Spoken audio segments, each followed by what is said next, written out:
সম্পদ বান্দাকে জান্নাতে নিয়ে যাবে, আবার সম্পদ বান্দাকে জাহান্নামে নিয়ে যাবে। ইন্নামা আমওয়ালুকুম ওয়া আওলাদুকুম ফিতনাহ, মাল এবং সন্তান তোমাদের জন্য পরীক্ষার উপকরণ। কে করে দিয়েছেন? পরীক্ষার জন্য দিয়েছেন, ফিতনা।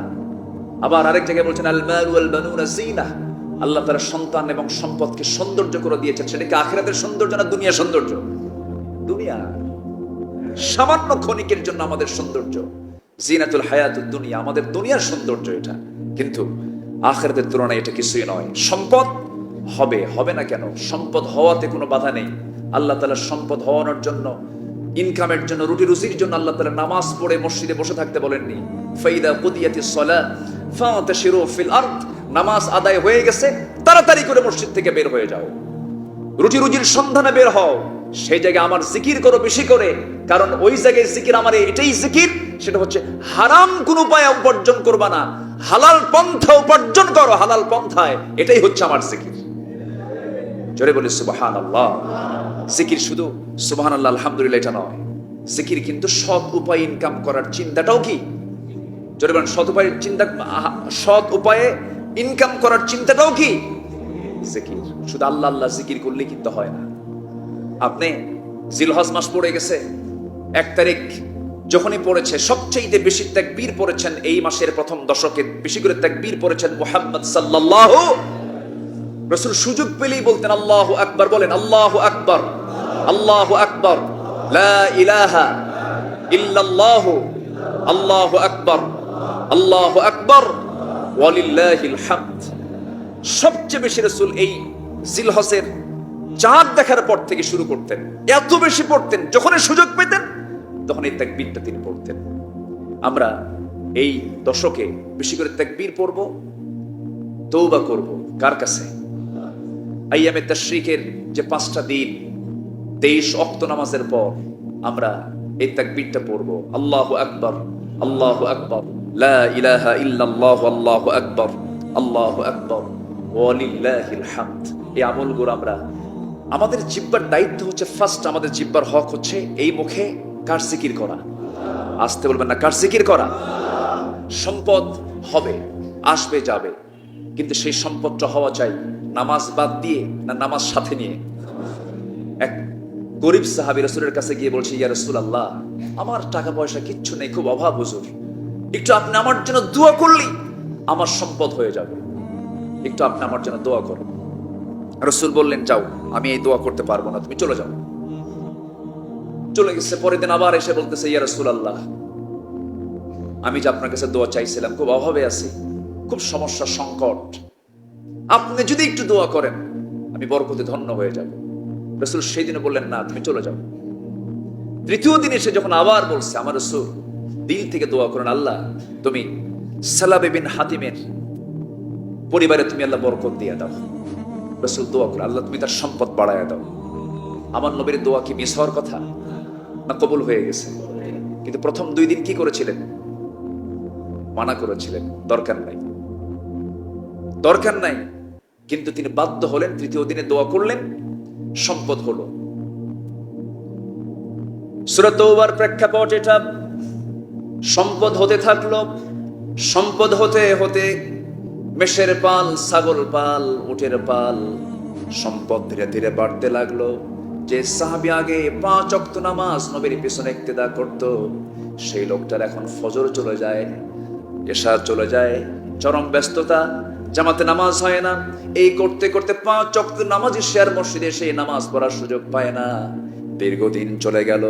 আমার নবীজি একদিন সাহাবে কেরামকে পাঠিয়ে দিয়ে বলেন, সাহাবীরা যাও, সালাবার তো প্রচুর সম্পদ হয়েছে, সেজন্য কিছু সম্পদ, সেজন্য কিছু যাকাত যেন সে আল্লাহর পথে দিয়ে দেয়। যাকাত আদায় করা কি? আসতে বলবেন না, যাকাত আদায় করা কি ফরজ। এই অর্ডার যখন দেওয়া হলো,